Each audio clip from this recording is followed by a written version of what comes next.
Which brings us right to social artist Jack McGilvray. He grew up in California in Lodi, or that would be she, or I did this before once, and so people remember that with Tim the Girl.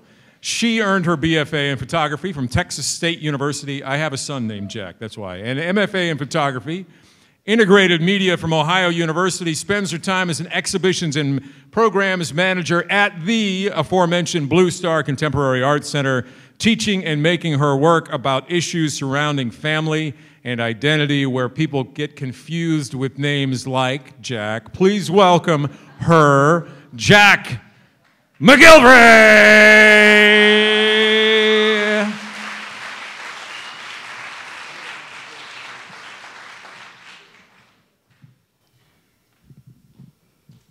Hello. This is a family portrait. Maybe it made you chuckle a little. It's supposed to. You might be questioning the relationship of these people. Is that girl, me, their daughter, their granddaughter? But wait, she's not black. She doesn't belong. Here is another family portrait. Now there are two of us who look like we don't belong, who are different, who are other. Do you remember being a teenager, feeling like you don't belong, even when biology and a good family and popularity and beauty were on your side?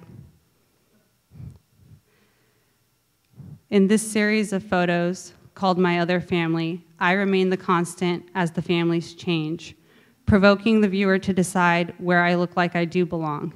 These photos are about being multiracial, about being in foster care.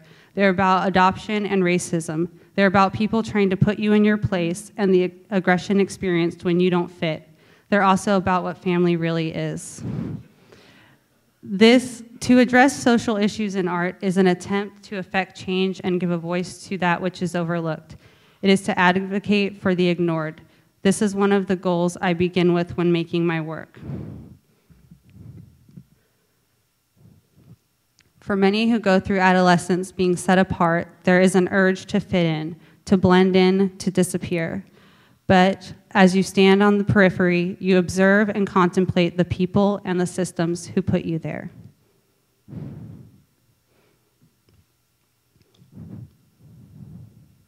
My approach is to act as a storyteller. There are numerous ways to weave a story, but always a reliance on experience, whether it is your own experience or someone else's. Information in the form of documents requires verification to be convincing. In storytelling, we find truth in wisdom, a wisdom gained from that experience. The man said, "Stand in the hallway with the white wall behind me." There was a woman there too. She didn't speak. Mother was in the other room talking to officers. They had already put father in the back of their car. I was standing in my Winnie the Pooh undies. I felt nervous and embarrassed. I wanted to cover up. I had just begun to blossom. My sisters were in the hall too, waiting. I noticed the camera. He said, "Hold still," so he could photograph my bruises. I didn't know why. I didn't know what was going on. My mother and sisters felt so far away from me. We rode in the car, my sisters and I, with that man and woman. Where was our mother? We got to the station. They took some more Polaroids. Mom was in the other room talking. I wanted to hide under the table. Then they took us and we didn't get to say goodbye.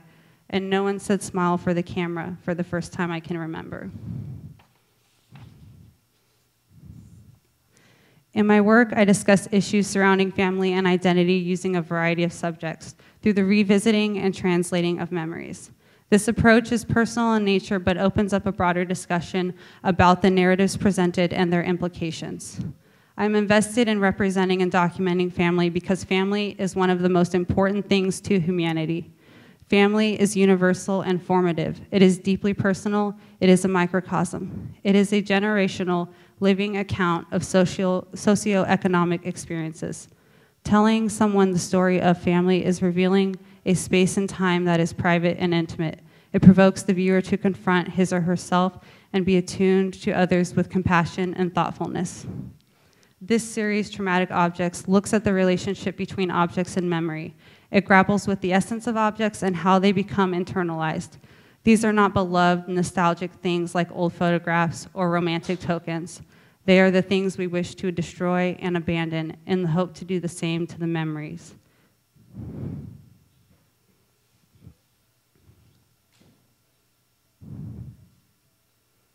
Objectification of people and systems, physical objects as artifacts of memory, and the effect of physical environments like landscape and domestic space have on family and home are some of the themes I explore in my work, like this driveway that beckons you to come to the house with its beautiful light and gives you that sense of home.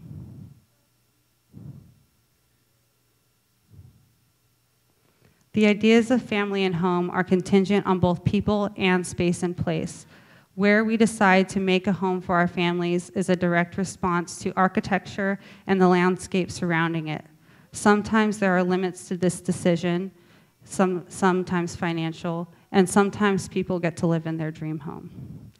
This series, The Lake House, documents the drought and the changing landscape.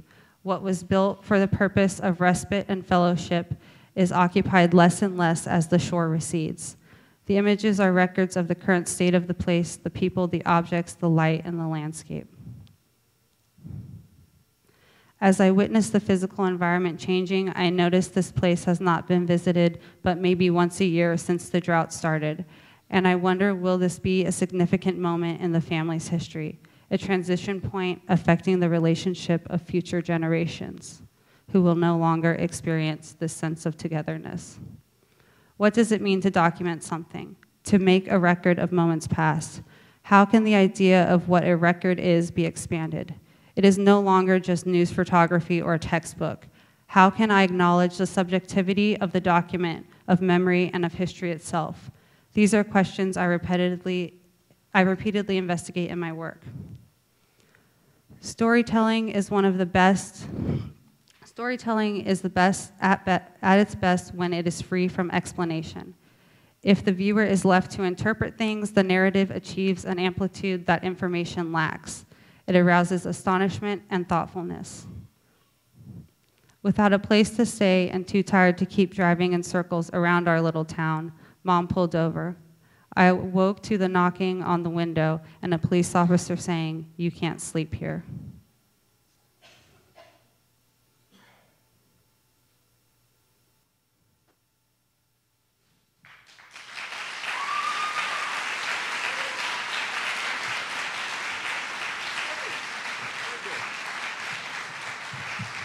Okay, just a couple of quick questions. Now, at the Blue Star, can we see some of your work there? No, that would be...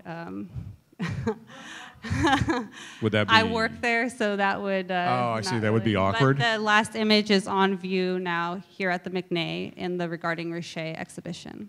And how much of your work and what you just talked about there is autobiographical? Most of my work is autobiographical. A little bit of it is taken from other people's similar stories. And from what we saw up there of the person with the issue with the mom and the things, can I awkwardly ask if that was? Yes, that is autobiographical. And now also you said so family is very important to your work. And is that why? Yes, I think, well, part of it is also telling a story or making work that is honest and that comes from a place of that it's something you're knowledgeable about. And so to speak with clarity and to speak with honesty without judgment, I think that's part of what drives me to make work that is. And a last quick question or two. There were a lot of people here, I don't know if you saw it, said they're either lived in or around or been to the Blue Star. For the rest of us here, tell us what's going on there, because it's been exploding. I've talked to some people who said they used to be there, and what kind of transitions have there been, and do you see in the future for Blue Star? A real specific question. So at the museum, what we have coming up is our exhibition Back from Berlin, which features the first group of artists that we sent to Berlin. We have a Berlin residency program that is specifically for San Antonio artists. So they get to go live and work in Berlin for 3 months. Wow. So. And is it just too much? Is it growing like a weed down there, as I understand? I would say that there's been a lot of change, and there's some new spaces opening up, and some. There you go. Yeah. So. Is there a room for like a Scrabble place that people could go to? Definitely, and my high score is only like 189, so I wouldn't play against Alex, but maybe against my little sister. Is that impressive? It is. Okay, anyway, I'm sorry. Give it up, please, for Jack McGilvray.